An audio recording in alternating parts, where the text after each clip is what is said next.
नमस्कार, आचरण के साथ मैं हूं टीएन मनीष, हाजिर हूं आज का मुद्दा लेकर।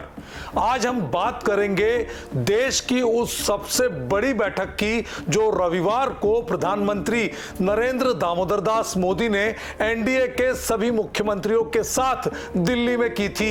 इस हाई प्रोफाइल बैठक में पीएम मोदी ने ऑपरेशन सिंदूर, जाति जनगणना, बिहार के चुनाव, सुशासन और भारतीय जनता पार्टी के नेताओं के बिगड़ते बोल पर लगाम जैसे मुद्दों पर पूरा रोड मैप अपने मुख्यमंत्रियों को समझा दिया।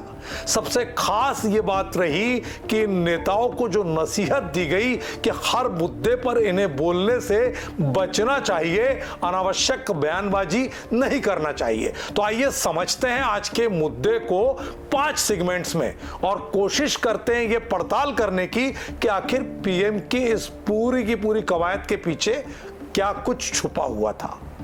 दोस्तों, एनडीए की बैठक में ऑपरेशन सिंदूर की जमकर तारीफ की गई।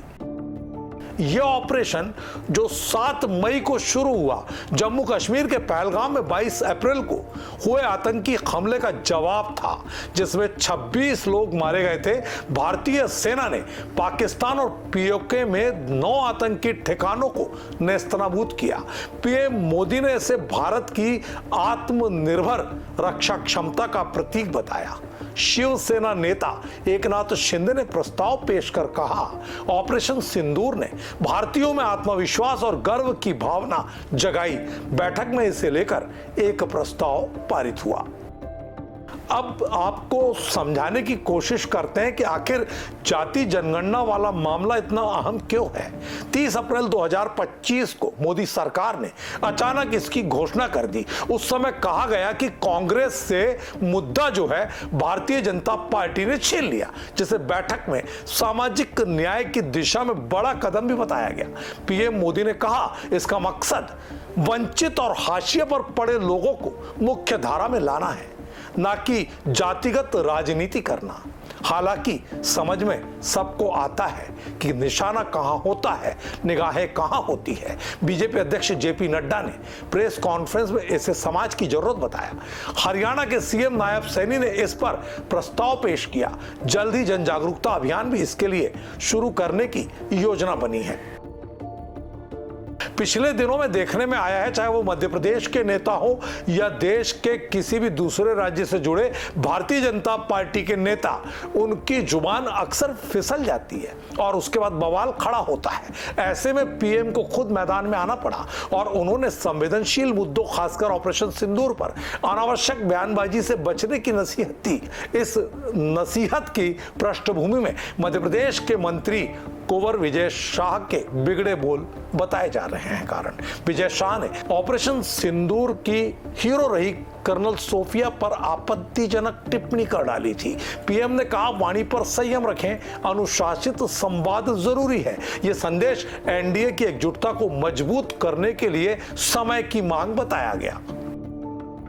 बिहार विधानसभा चुनाव में इस बार जिस तरह से लालू प्रसाद यादव के सुपुत्र का एक निजी मामला सामने आ गया, उसके बाद लालू प्रसाद यादव ने राजनीति के खातिर अपने पुत्र को पूरी तरह से संपत्ति से बेदखल करने की बात कर डाली। लेकिन इस पूरे मामले से हटकर सूत्रों के मुताबिक ऑपरेशन सिंदूर और जाति जनगणना को चुनावी कैंपेन में इस्तेमाल करने की योजना बीजेपी ने बनाई है। बीजेपी और जेडीयू जैसे सहयोगी दल इसे जनता के बीच लेकर जाएंगे। पीएम ने कार्यकर्ताओं से कहा कि वे ऑपरेशन सिंदूर को भारत की कूटनीतिक जीत के रूप में पेश करें, न कि युद्ध के तौर पर। यानी साफ है कि भारतीय जनता पार्टी के नेता लालू परिवार पर निजी कीचड़ तो नहीं उछालेंगे, लेकिन कहीं ना कहीं पर्दे के पीछे से इसे भी वो भुनाने में नहीं चूकेंगे। इस बैठक का जो अंत हुआ उसमें सुशासन और भविष्य की योजनाओं पर मंथन हुआ। एनडीए शासित राज्यों के मुख्यमंत्रियों ने अपनी अपनी योजनाओं को पेश किया। उत्तराखंड के सीएम ने यूनिफॉर्म सिविल कोड पर बात की, तो छत्तीसगढ़ के सीएम ने बस्तर ओलंपिक की तारीफ की। मोदी सरकार के तीसरे कार्यकाल की पहली वर्षगांठ और आपातकाल की 50वीं वर्षगांठ को धूमधाम से मनाने की योजना भी बना ली गई। पीएम ने कहा, हर राज्य विकसित होगा तभी भारत विकसित होगा। तो दोस्तों, ये थी एनडीए की इस अहम बैठक से जुड़ी 5 बड़ी बातों पर मंथन चिंतन करता हमारा आज का मुद्दा। अगर आपको यह शो पसंद आया हो तो लाइक, शेयर, सब्सक्राइब अवश्य करें और कमेंट बॉक्स पे हमें बताना ना भूलें कि इनमें से कौन सा मुद्दा आपको सबसे अहम लगा।